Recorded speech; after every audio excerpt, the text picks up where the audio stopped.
I want to welcome our representatives from the Maryland Department of Health who are joining us today for this critically important discussion about the COVID-19 vaccine rollout, about equity in the rollout of the vaccine, issues regarding nursing homes in this time of pandemic, and how we can address outstanding issues with the retail pharmacy contracts that are vaccinating our residents and staff in our long-term care and our residents with intellectual and developmental disabilities. Joining us from the Maryland Health Department, welcome to everyone, Dr. Jinlin Chan, Acting Deputy Secretary for Public Health Services, Heather Scheck, the Deputy Director of the Office of Governmental Affairs, and also on this session, I know we have Dr. Raymond Kroll, Director of our Department of Health and Human Services, Dr. Travis Gales, our County Health Officer, Dr. Odile Brunetto, the Chief of Aging and Disability Services, and Dr. Earl Stoddard, the Director of the Office of Emergency Management and Homeland Security. Apologies if I missed anyone who's not in my notes. Before any of my opening remarks, I want to turn to Dr. Gales to address an issue that came up yesterday about how quickly the County Health Department is administering the first doses of the vaccine once we receive them from the state, and the comment that the county is sitting on 6,000 doses, and how the county plans to distribute first doses over the course of the week. Dr. Gales. Good morning again, Council President Hucker, and I would like to extend a special welcome to my colleagues from MDH to Montgomery County, even if it's virtually. We look forward to your ongoing conversation related to these particular issues, and thank you for working together throughout the pandemic in terms of response. So yes, the Council President referenced, there was a tweet that was put out yesterday that referenced us sitting on a host of doses that was not entirely accurate. So let me just explain to folks at home. Over the last month, we have been distributing over 99% of the doses that we have received on a weekly basis. And last week we did hit some blips, notably due to the weather, where we had to cancel at least one clinic and had another one significantly impacted. And we worked to ensure that our folks who were scheduled for second doses made it through the queue. We've also continued to deal with some challenges related to individuals who are not eligible by the county criteria for our vaccine allocation, being 75 and up, who had scheduled a significant number of appointments that we had to cancel and send them to other places. Now, we will use these best practices and knowledge that we've gained to implement some new strategies this week to ensure that we are getting good penetration into the communities who are 75 and up. And we will talk more about this after the presentation from MDH, but we are working with our community partners to identify community venues to be able to add to the rotation of sites so that we can meet folks where they are and get those vaccines in folks' arms. And we're confident that by the conclusion of the week, and certainly before the beginning of next week when the state runs its weekly total, we will have distributed all of the doses that we have remaining from this week, as well as the new doses that we will receive this week. I believe we will receive those doses later on today. So look forward to being able to provide some more insights into those conversations and strategy moving forward. And ultimately, at the end of the day, we will make sure that we continue to prioritize those over 75 so that we can continue to move forward and provide vaccines to the general public. Thank you. Thank you, Dr. Gales, for clarifying that. So let me provide some brief opening remarks on behalf of, I think, all my colleagues, to all our residents and especially our guests. We're so grateful that you're here to initiate this discussion with us. I want to remind everyone that the COVID pandemic has hit Montgomery County extremely hard. Yesterday's state data show that we have 60,633 confirmed cases, 1,303 confirmed deaths since the start of the pandemic. Over half the deaths in Montgomery County have been residents of our nursing homes and long-term care facilities. 968 of the county deaths have been people over the age of 70. And our county data show that 30% of cases are in our Hispanic community and almost 15% are Black or African American. In the 5 zip codes with the highest average number of cases for the last 14 days, the of color population ranges from 68% to 79%. So while we have all experienced some hope accepting the news of the promising development of these vaccines, the vaccines are in extremely short supply for now. Our residents are worried and anxious and confused and angry about the vaccine rollout and want to understand the state's priorities and how to sign up. We want to be able to reassure them that there is an orderly and logical and equity-based rollout. I'm going to turn now to Council Vice President Gabe Albornoz for brief comments as well. Then I'll turn to the Maryland Department of Health for their opening remarks. We've provided, I know, MDH with questions from my colleagues, and we'll begin the questions with the first one from me, and then I'll turn to my colleagues. Council Vice President Albornoz. Thank you, Mr. President. I'll be brief as well. Also want to welcome Dr. Mark Martin here from NDH as well, who is joining us on the panel. We know how busy all of you have been, and we know how complex this issue, unprecedented in so many ways, has been. There are a lot of layers to this, and I think all of us acknowledge we are on the same team. And I think we can also acknowledge, knowing everything that we know now, all of us probably would have done things differently from the beginning of the vaccine to today. But the important thing is how we move forward, how we take the lessons learned and better align the strategies of both the state and our local officials in ensuring that we equitably transmit the vaccine and continue to support our neighborhoods. We all share the same goals. And so this is an important opportunity for us to seek clarity on some of the challenges that the state's facing, but also seek opportunities on how we can better collaborate moving forward. So thank you all so much for coming today. We hope it's not the last time, and we look forward to working very collaboratively together moving forward. Back to you, Mr. President. Thank you so much, Council Vice President. Okay, thank you to our guests for being here. Our first question for Dr. Chan is, as you know, the Association of County Health Officers, who are state employees and your own experts, says that vaccine allocation should prioritize local health departments because they can get the vaccines administered, they can address disparities and the needs of the disadvantaged. The federal government has increased the doses to the state, but our local health department has dropped from receiving an allocation of 8,600 first doses to down to 4,500 first doses this week. We're 17% of the state's population in Montgomery County. 17% of the state's allocation is over 13,000 doses. And this is not just a Montgomery County problem. The state's own data from January 18th show that the largest 5 jurisdictions in Maryland, Montgomery, Prince George's, Baltimore County, Baltimore City, and Anne Arundel, are all receiving the fewest doses per capita, and 5 of the smallest counties, Kent, Somerset, Garrett, Talbot, and Caroline, are receiving the most doses per capita. This would be a big problem if we were just talking about something like transportation dollars, but it's unconscionable given that we're talking about vaccines. So as a result, many Marylanders now have the widespread perception, fair or unfair, that your administration is politicizing vaccine distribution, favoring small or rural counties, which happen to be mostly Republican, over the largest urban jurisdictions, which happen to be mostly Democratic. That's been covered in numerous media stories, unfortunately. Your own data give people that impression. That reflects on all of us in public service. It erodes confidence in the whole system.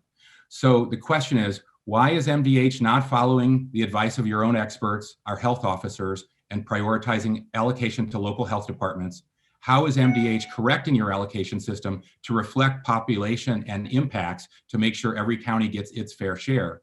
And will you commit to make sure allocations track county population so that, for example, Montgomery County will again get its minimum allocation of 8,600 doses, or will you allow the impression that distribution is politicized to persist? Dr. Chan, the floor is yours. Thank you so much, Council President. And I first would like to thank my colleagues at the Montgomery County Department of Health and Human Services, Dr. Gales and Dr. Bridgers, who I know are on and you know that I have been working with throughout the pandemic. I also want to acknowledge my colleagues, Heather Scheck and Dr. Mark Martin, who are joining me today to also discuss our vaccine rollout with the Montgomery County Council as well as Montgomery County citizens. And so we are working on all of this together. And I would be remiss if I didn't also mention our federal partners who are very much part and parcel, and that we, you know, of our work, and that we're talking to every day in terms of this rollout. I will say that, in the 6 weeks since we first received vaccine here in Maryland, December, the week of December 14th, we started out with about 2,000 vaccinations a day that was reported into our system, and about 15 providers receiving those vaccines. We now are at a point where we are actually on average over 20,000, so 27, 28,000 vaccinations a day. We actually hit a record high last week at 38,000 vaccinations a day on Friday, which includes, of course, many of the efforts that Dr. Gales talked about earlier. And, so we are receiving vaccine. And so while there was a ramp up period that we know needed to happen in December and into the early part of January, we are expanding our overall vaccination efforts. And we actually have now over 2,000 vaccination sites in Maryland that will include the assisted livings and nursing homes. And so vaccines are getting into arms. And if you look at our vaccination statistics today, we know that of the doses that have been received and delivered here in the state, and acknowledging that some are just now getting here today and tomorrow, that we've actually vaccinated or used about 79% of the vaccine available. In terms of our overall allocation, we are looking at a whole of county approach in terms of allocation by population. Early on in the distribution process, when we were just getting ramped up, there were much fewer providers overall that we were allocating vaccine to, and so there was a floor that was established with local health departments to start out with, and that was in the early part of January. And so because of that, there may have been some, because of the smaller counties, proportionally, even a small amount, which was at the time 300 doses per week, because we were getting much less vaccine at that point, it did proportionally for a per capita appear to be greater. We continue to evolve that process, and we're now looking at a whole of county approach such that vaccines are allocated by population, but to all providers. So including local health departments, which continue to be an important cornerstone of our vaccination efforts, but also including hospitals.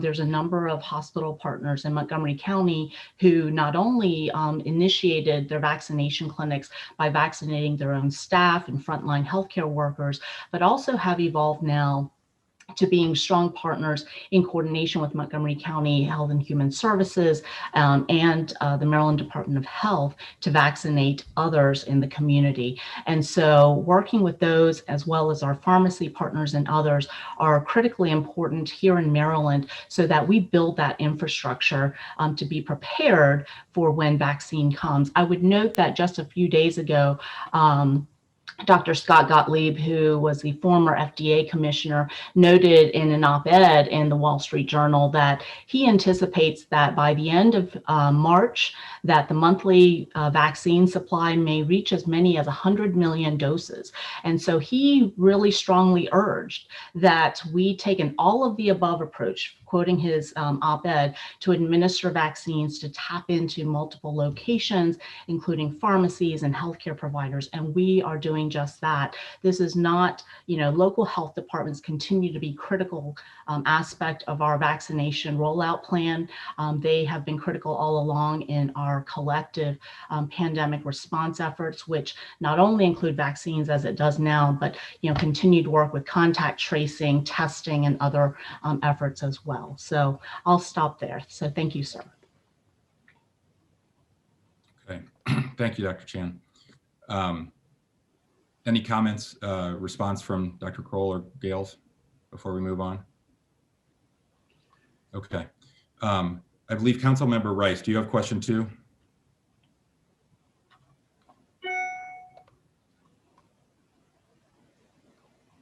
No, I think Councilmember Albornoz has that one. Okay, Councilmember Albornoz.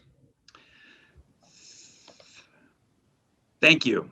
Pull it up. The congressional delegation told the governor there needs to be more transparency in the distribution system. They raised concerns about the rechanneling of vaccines to other partnerships and the lower rates of vaccinations for communities of colors that absolutely have to, must be addressed. How will the state-run sites, retail pharmacies, hospitals, health systems, clinics, the mass vaccination sites, how will they coordinate with our local health departments to ensure that there is equitable distribution at these particular mass vaccination sites, as well as the partnerships within our private providers?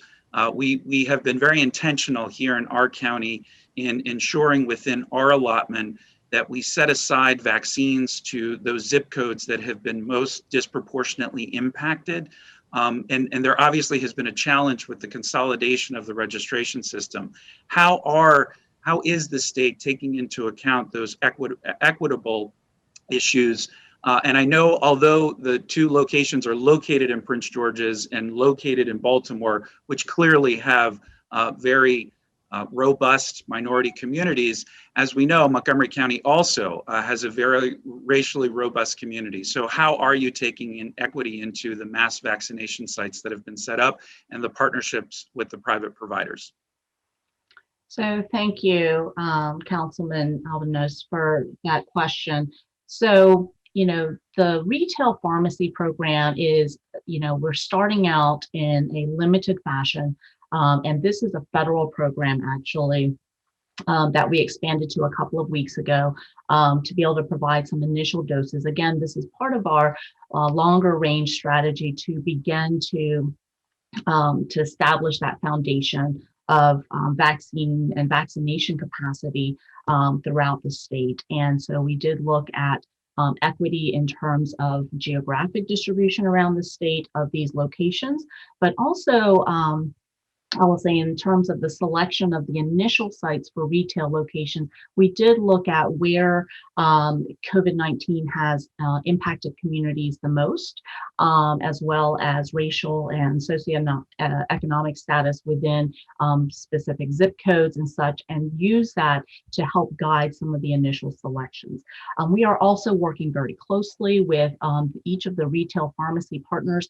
And as I spoke with Dr. Gales last week, and each of the retail pharmacy locations that have been identified have been very willing to work with local partners to assist not only in the vaccination at their retail pharmacy site, but also to actually provide some assistance with vaccinating specific populations, target groups in perhaps some facilities or congregate living settings.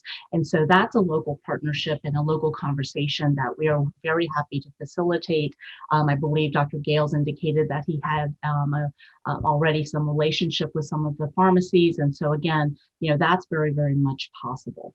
In addition, at our mass vaccination clinics, these are open to residents of any county. So while it is situated in Prince George's County, it's a location that we actually stood up, and I had the, I was very involved in the standing up the Prince George's site back in June when we initially did testing, because it was accessible.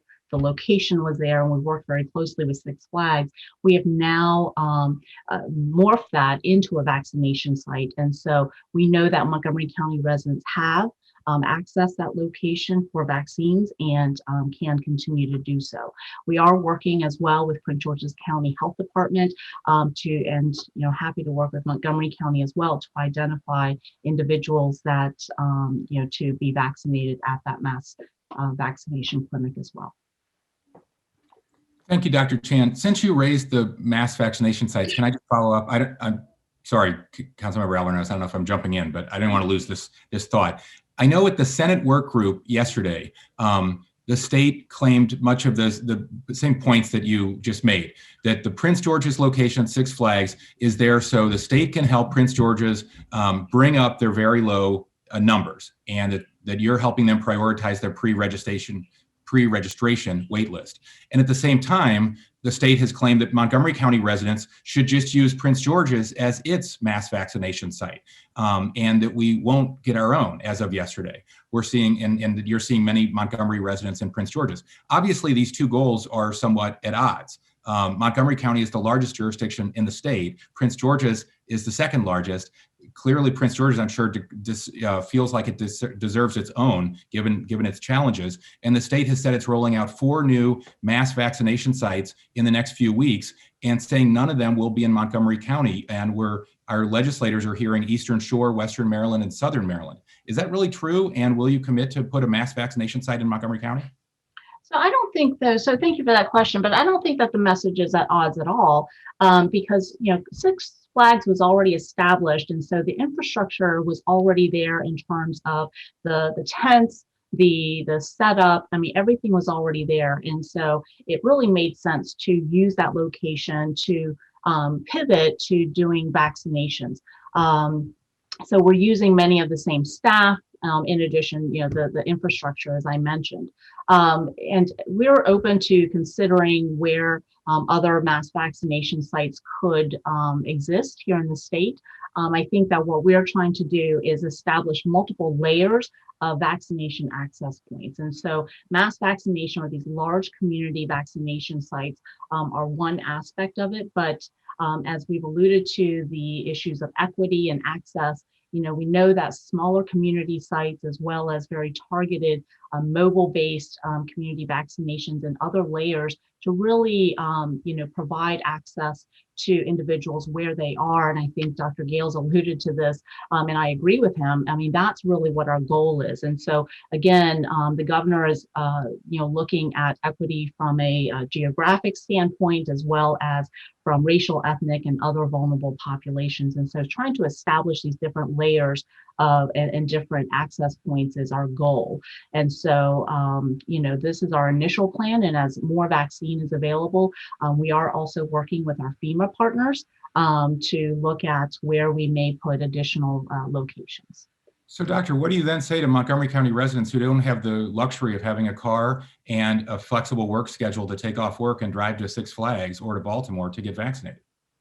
So there's a number, that's the exact reason why we're establishing multiple access points. And so, these mass vaccination sites are not the only locations where individuals can get vaccine. And so that's what we're looking at, these additional community sites and others. And, the governor announced $114 million in funding to local health departments. And just yesterday, I believe there's close to $10 million provided to Montgomery County Health Department. And that, at least in part, is to assist with some of the efforts that I know are already ongoing and being planned to reach into some of these harder to reach communities who don't have as good access to transportation. So again, these are different layers and different access points. Well, we appreciate the funding and we can do all the outreach in the world, but if we don't have the doses, they won't end up in any arms. Councilmember Jawando. Thank you, Mr. President. Thank you to Dr. Chan and the whole team for being here. Really appreciate it. I know it's a busy and important time.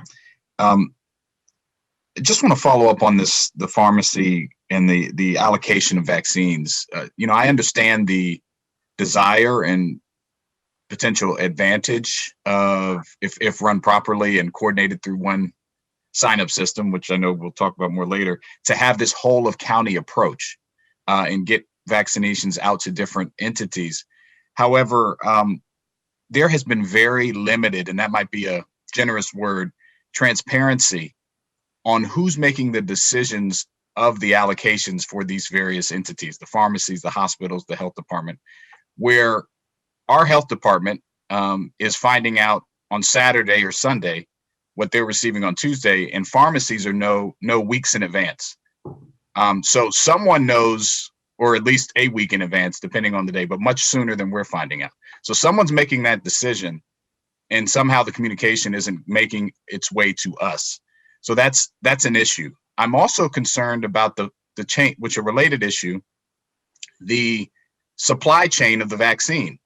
I worked in federal government for a long time. I've heard from multiple agencies and people that federal government employees in the continuity of government, which we're doing, which Virginia and DC is not doing vaccinations, are coming from Virginia and DC and other places to our hospitals and being vaccinated.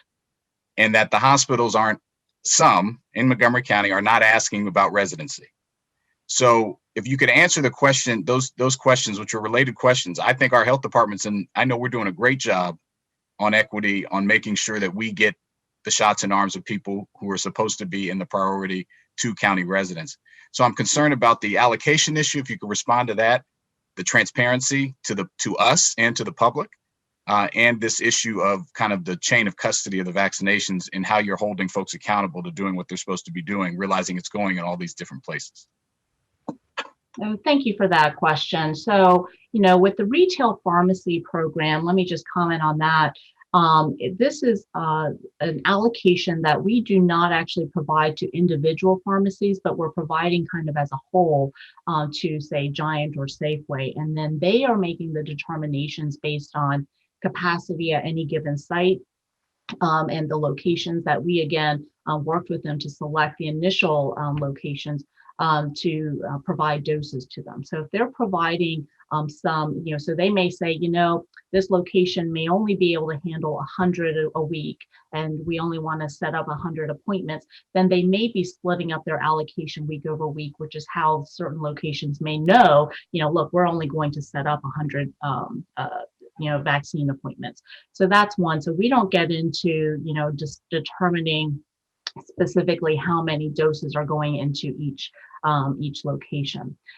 In terms of the vaccine allocation process, so up until now, the state has been getting a notification of their allocation on a weekly basis for the following week. And so usually that happens on Tuesdays. We've been getting roughly 72,000 or so a week up until more recently, where it's increased now to closer to 88, 90,000 a week. And so we get that, the initial projection.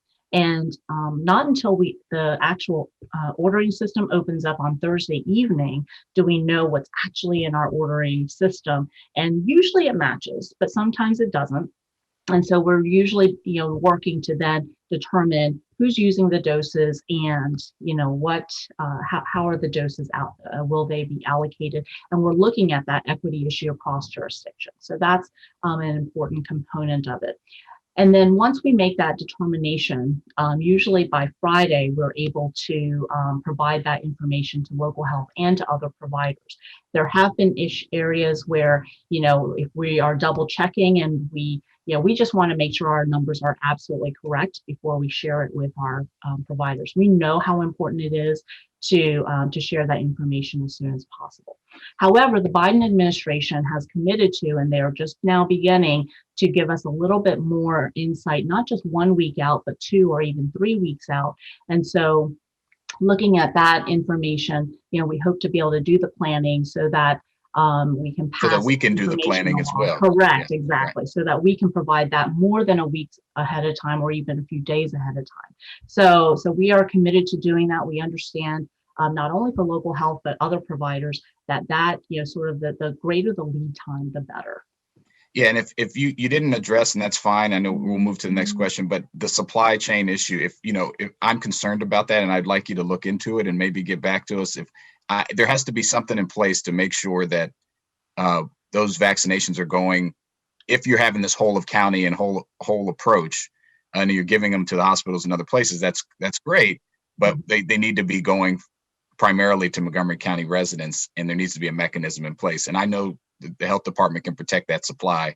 I'm concerned about the mechanisms in place. We'll certainly have that discussion with hospitals. I will say that our federal partners have indicated that these vaccines are a federal resource, and so that they have discouraged and said that we cannot restrict residency and we can't restrict people from out of state to coming in and receiving vaccination here. And so while we do provide guidance and general oversight, we can communicate that with our hospitals and other partners, but there is messaging and communication from our federal partners that this is a federal resource. Thank you. Thank you very much. Thank you, Councilmember. Councilmember Novato. Thank you, Mr. President, and thank you, Dr. Chan, and all our guests for being here to answer these important questions. I wanted to talk a little bit about some of the logistics that address the issues of equity. As everybody knows, Montgomery County is a jurisdiction that is majority people of color, and we also have a lot of issues around poverty as well. And so specifically, how is the state's GoVax program coordinating with our local health departments and municipal governments? Since we, at least here in Montgomery County, have a pretty strong understanding of the disadvantaged residents and communities. Locally, we have set up structures such as our Por Nuestra Salud y Bienestar, which is a Latino COVID-19 health initiative. Our African American Health Program Executive Committee has also established an initiative. We have reactivated our census teams, community service hubs that we have funded, and also we have been able to leverage. And we also have partnerships with our faith community. In other words, we have a very strong network that has been stood up specifically to address issues of equity and language, cultural barriers. Unfortunately, we have received a lot of feedback around, for example, the Prepmod process, which has had incorrect Spanish language translation, which leads to basically a complete barrier, because even though the state might think that this is appropriate and that it's being translated and that folks are able to access it, the specific examples have shown that the translation is absolutely incorrect. Certain terms do not mean anything with regards to understanding this process. So this is a real concern. We have also noted that the governor has created the Maryland Vaccine Equity Task Force, led by General Janine L. Brickhead as part of the GoVax effort. Who are the other members of the task force? What is the mission? What authority do they have in terms of decision-making process for the vaccination plan? And how can we bring up these issues to them? Will there be written updates? Will there be data that specifically disaggregates, race, ethnicity, age, place of residence, et cetera, so that we also locally can track how we're doing? How can we best integrate our best practices locally with the efforts at the state level? So thank you, Councilwoman Navarro. I'd like to first address the Prepmod question. I'd like to turn over to my colleague, Dr. Mark Martin, who has been very intimately involved with me and with our GoVax team, and also with the Equity Task Force. So with the Prepmod, we are working with the Prepmod vendor, Maryland Partnership for Prevention, as well as our local health departments, and getting that feedback is critical. So we appreciate that. And so the translation issues being resolved now, and some of the other high priority concerns that have been raised with Prepmod also are being addressed this week. And so those enhancements are underway. So just wanted to share that with you. And so any issues that impact access or understandability, we do want to know about. So, and I'd like to turn over to Dr. Martin to address your other questions. Thank you, Dr. Chan, and thank you for the question. So relating to the GoVax campaign, when the campaign was under development, we were taking great care to ensure that it would be, in terms of messaging content, culturally appropriate and culturally sensitive. So we established a community outreach planning work group that actually started out with about 35 members and has grown organically to over 100 now, to basically look at the content messaging, also to give input on the strategy for the GoVax campaign. And so the campaign launched, I think, 2 Fridays ago. The group in general agreed with it's headed in the right direction in terms of cultural reach and appropriateness. And so we continue now to meet as a group. The group consists actually of community-based organizations, representation, faith-based organizations, representation, There's some interagency and local health department interaction and representation in academia. And so we now meet weekly to see how we might open up additional channels for the GoVax messaging to get to the very grassroots levels of our communities. And so some of the strategies that we've been looking at in terms of opening these additional channels for the messaging, as well as potential temporary vaccination community outreach sites. We've actually been looking at mobile units, clinical mobile screening units, repurposing those as mobile vaccination units. We've been in discussions about that.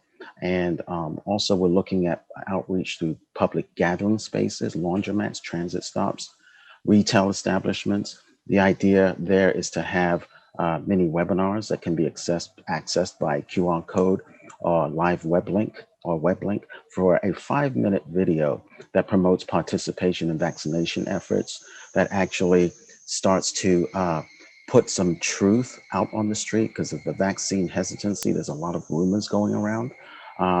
We're looking to engage with Black and Brown clinicians for these webinars.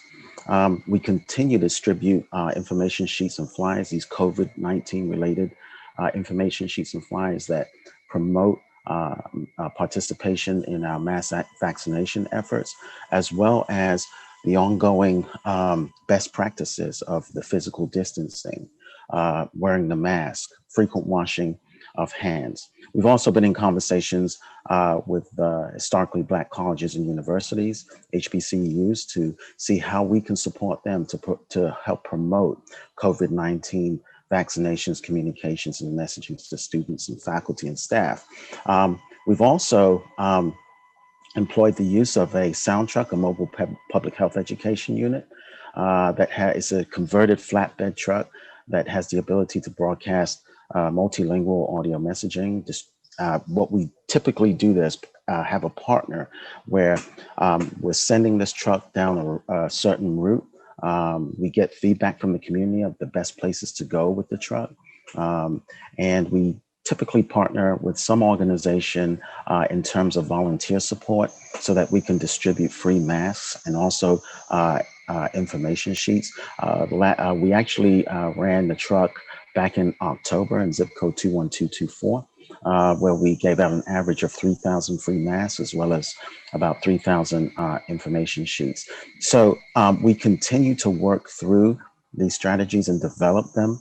The Equity Task Force is now being established, and we continue to work with Brigadier General Burkhead. One of the first things that we're working on right now, and we had actually begun discussions in our community outreach planning work group, was partnering with houses of worship, churches, and the ways that they might be able to increase the vaccination participation in the communities that they serve. So right now, we're developing a pilot with as a part of the Equity Task Force to stand up a vaccination, two temporary vaccination sites to work out the kinks. And then the goal is to scale those efforts. And I'll stop there. Thank you so much. I just want to add that, Montgomery County in 2019 adopted a legislation, a racial equity and social justice legislation. So we luckily have a head start on a lot of these issues. And under the leadership of Dr. Kroll, Dr. Gales, and really the entire council and the executive, we're really ahead in terms of addressing these issues of equity and culturally appropriate ways of getting to our community, so that when the pandemic hit, we stood up these structures, first in terms of testing and public education, but we quickly were able to expand those structures and those approaches to the vaccine. I want to give a couple of examples of what the Prepmod actually included in the Spanish language version. In the option of race, for you to indicate your race, it was translated as carrera. Carrera is like a race car, a race, right? Track, right? In terms of your address, it said hablar, which is like to address a an audience, right? To give an address. Instead of saying in the backside, it said espalda, which is the body part. And I share that because we know the research is clear that our Black and Brown communities are disproportionately affected by this pandemic, and that there is a lot of fear in terms of what is out there as rumors regarding access to the vaccine. So you can just imagine that if we all do all this work that you were just describing, and when people get to the step of registering, it's asking for a carrera, a race, a cart race, people are obviously going to give up. So this is not acceptable.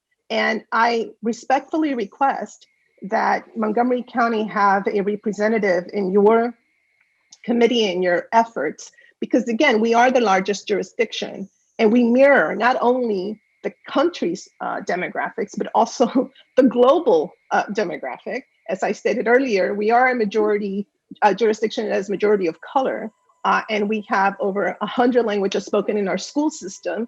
And at the end of the day, equity is about really getting ahead of this virus, because if we don't address this issue in an equitable fashion, the entire county suffers, the entire state suffers, the entire region. And in order for us to be able to move ahead, we have to address this public health emergency. Our economic recovery is tied to this. So I cannot be more forceful about the notion that we are here suffering because the disconnect that has been really in place in terms of our ability to access state decision-making and input, et cetera, has really hindered our work. And so I respectfully request that we work together and that you please prioritize Montgomery County, again, especially with these mass vaccination sites, et cetera. It's illogical not to have something like this in the largest jurisdiction in the state. So thank you so much for being here. And I really look forward to seeing some improvements in how we address the issues of our residents who happen to be the majority here in Montgomery County. Thank you. Well said, Council Member. Welcome to Dr. Bridgers as well for joining us. Dr. Gales, do you have anything to add on this topic or the previous one? Sure. I do have a couple of comments. I know we have limited time with the state, so I'll keep this brief as we'll have, rebuttal commentary later on. But I do want to emphasize a couple of things. The reason for the folks at home, the reason why we are talking about health departments receiving doses is because as of early this week, the health departments have administered a higher percentage of doses than any of the other venues, including retail pharmacies, the federal pharmacy partnership with nursing homes, and the retail transfer program. We've collectively administered nearly 80% of the doses received. And again, we as a county up until this week had been over 99%. So that's why we're talking about that. And we know that we have a unique opportunity to know the needs of our residents closely, to be able to think about partnering with community partners and identifying spaces within the community to increase outreach to groups who need the vaccines the most. Now, I would like to make a comment related to the presence of the mass vac sites that the Councilmember Navarro just referenced.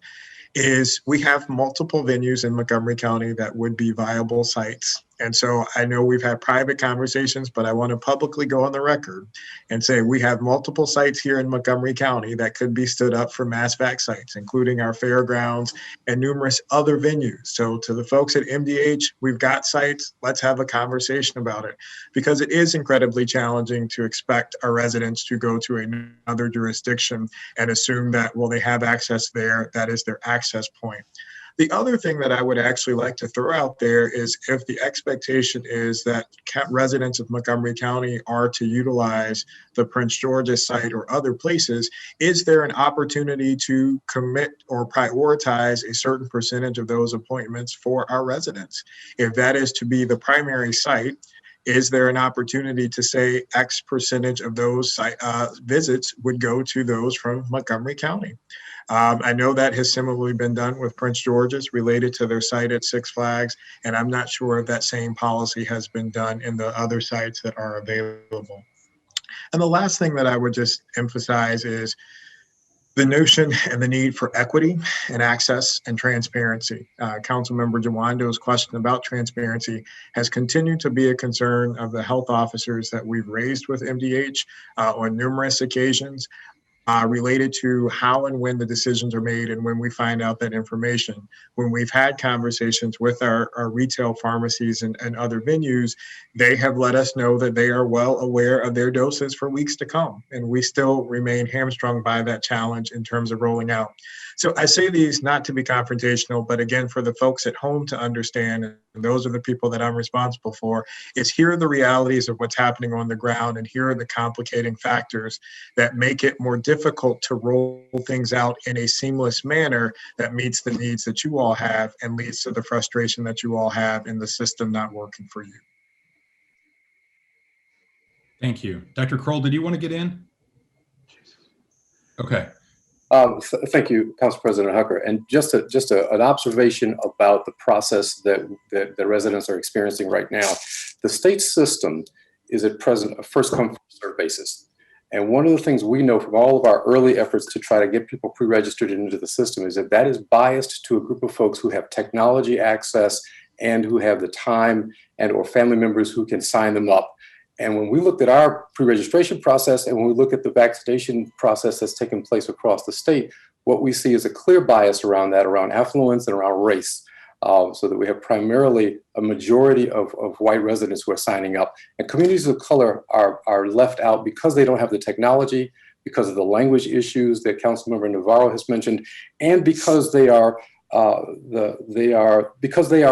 group that is most adversely impacted, that have been most adversely impacted by this virus. They're the communities that have been hit and are carrying the load of burden for this virus.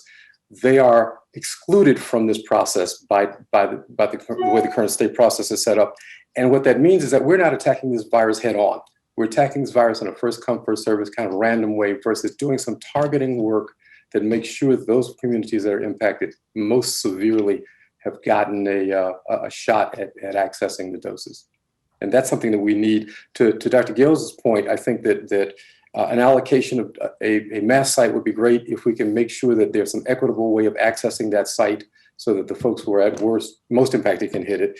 And also if there's even a way of regionalizing how that distribution of doses takes place between the pharmacies, between the hospitals, between the county, so that we can make sure that those doses are getting to places where the greatest need is and where the greatest impact has been, would be helpful. Thank you. Dr. Chan, we're having a great discussion. This is really helpful to us. I hope your team could stay another 15 minutes till 11:15 to allow the other council members to ask their questions.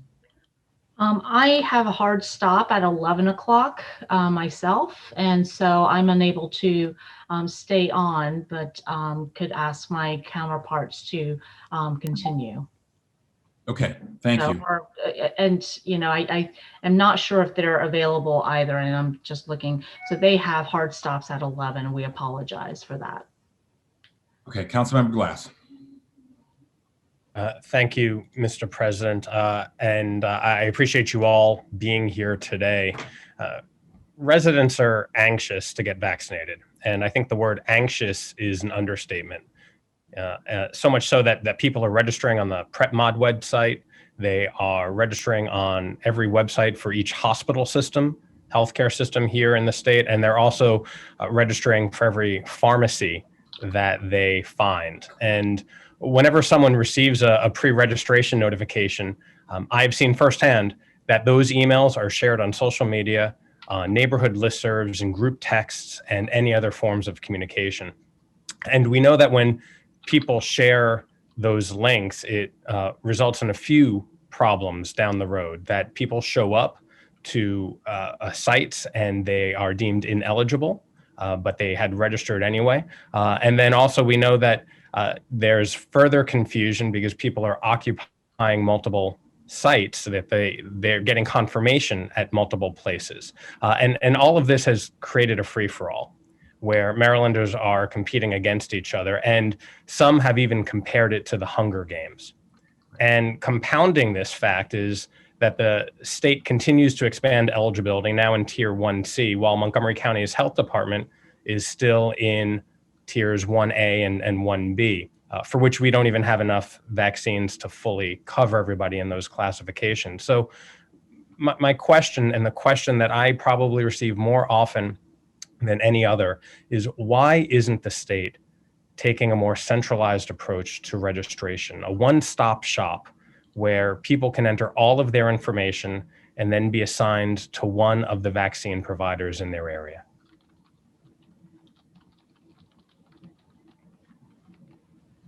So, Dr. Chan, I'm happy to take this question. And thank you for that. I think first and foremost, we recognize that there's frustration getting an appointment because of our limited supply of vaccine. But I do want to highlight that what we're doing is working. We're getting people vaccinated. We've gone from, 2,000 a day to on average over 22,000 a day. And to your point that some folks are signing up for multiple appointments, we haven't gotten any reports of that. What we are hearing is that people are signing up for multiple wait lists.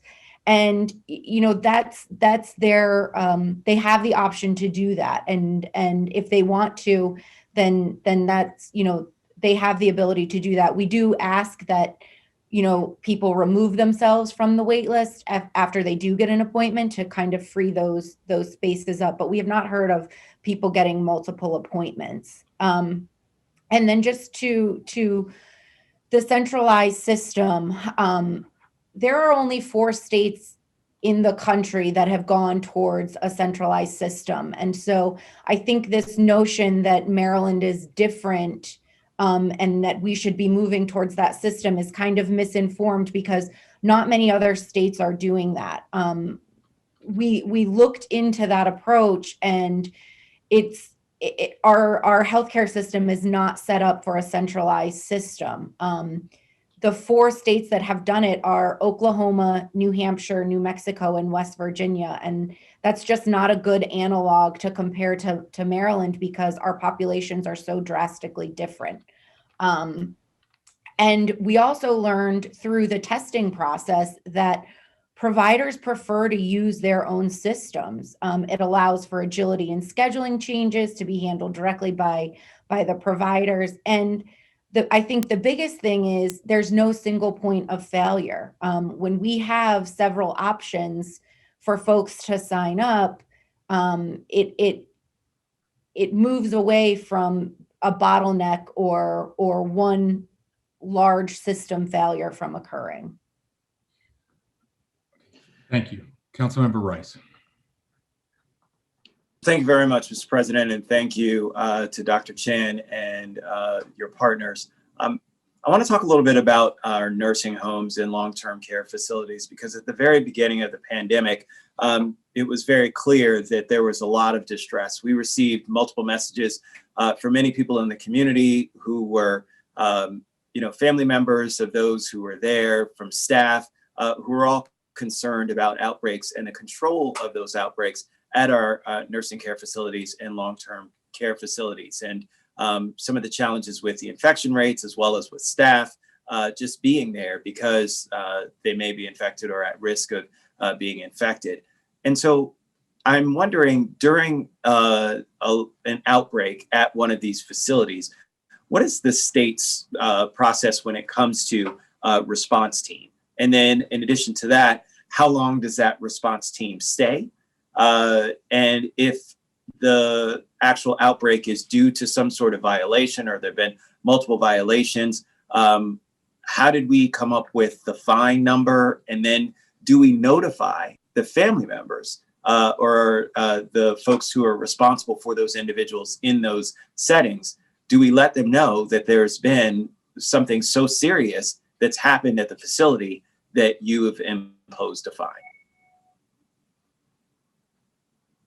So let me take that question, and I do apologize that we are not able to stay on for longer, and hope to be able to continue the conversation later. But so when there is an outbreak at a facility, actually the very first and front line are the local health departments. And so again, I would emphasize that our local health departments are really, they've been at the front line of the pandemic response, since the very beginning. And so there usually is an interaction with the local health department, their communicable disease staff who work with the long-term care, the nursing homes or whoever. And really many of them have strong relationships with the nursing homes built over many years.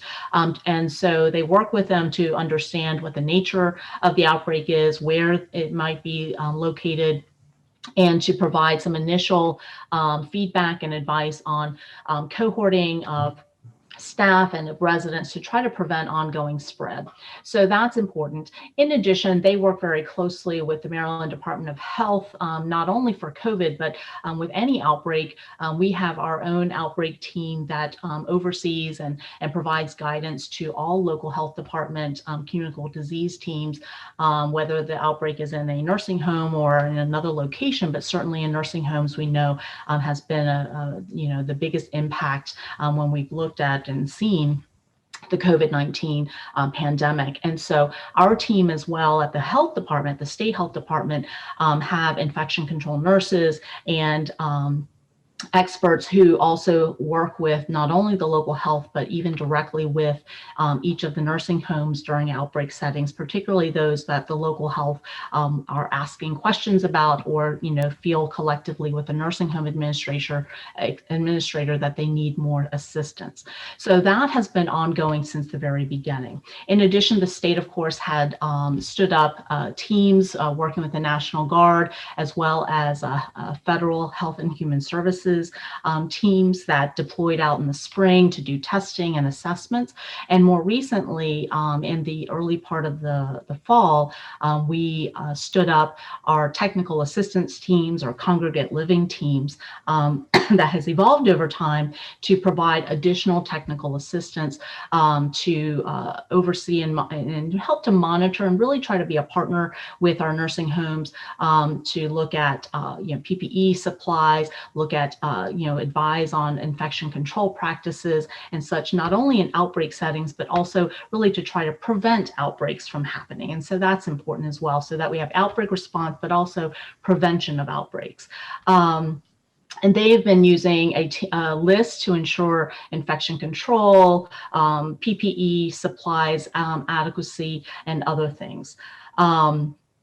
And if there is a need, and there has been at times, and this came up more frequently in the spring, where because of an outbreak and because of the need to then quarantine staff, that there are facilities who've been short-staffed. We've been working very closely with our nursing home associations and our hospital partners to find alternate solutions for staffing to make sure that residents are still taken care of. But in the event that there is a need for staffing, these technical assistance teams or the congregate living teams have been able to fill in for 48 to 72 hours as almost like a bridge, if you will, until more permanent staff or additional staff can be brought to bear, or until the staff who are in quarantine are able to come back to work. So that's been critically important. In terms of the fines and such, OHCQ or Office for Healthcare Quality conducts and has been conducting since the spring very targeted, as required by CMS, focused infection control surveys. And they've actually done nearly 500 of these surveys across the state in each of our 227 nursing homes. And as you can tell from the numbers, in some nursing homes, it's been more than once. And so that's been since the spring. And they have, they are going after and trying to identify the same issues I think we're all concerned about. Now, the nursing home itself should be providing that information about any citations or any fines that might be issued as well, and providing that information to the families of the residents that they serve. And so any statements of deficiencies and such, once we have vetted them, because, again, this is, we do make them public, but usually after the investigation and such is more thoroughly vetted with the facility and a response and such. So we work with the facility even when a deficiency is found, especially when a deficiency is found. So thank you for your questions, and I very much appreciated this conversation with all of you. And for the other questions that I know that you have, we will make sure to provide a response as well to you offline. And I've appreciated your time and that from Dr. Kroll and his team as well. Dr. Chan, we very much appreciate your time and the time of your team. Look forward to getting the answers to the remaining questions in writing. Let me throw it to Council Vice President Albornoz. Thank you. Another important segment of our population that we will follow up on is our developmental disability community, who has very similar issues to the long-term care issues that Councilmember Rice mentioned. And so we will follow up on those.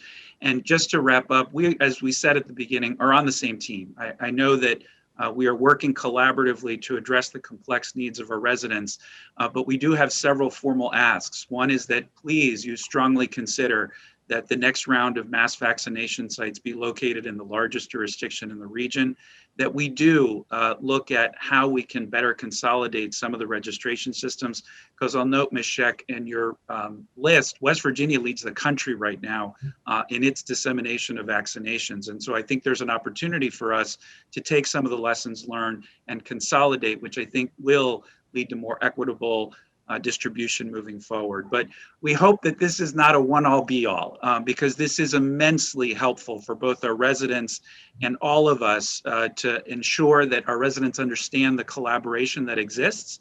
So we welcome you to come back at a future date. And I also finally want to put one last plug into Councilmember Navarro's point about ensuring that we have more Montgomery County residents as part of the groups that Dr. Martin mentioned and others, because we know we can be helpful. We have resources here in a variety of ways that we would like to share. So thank you all so much for coming today.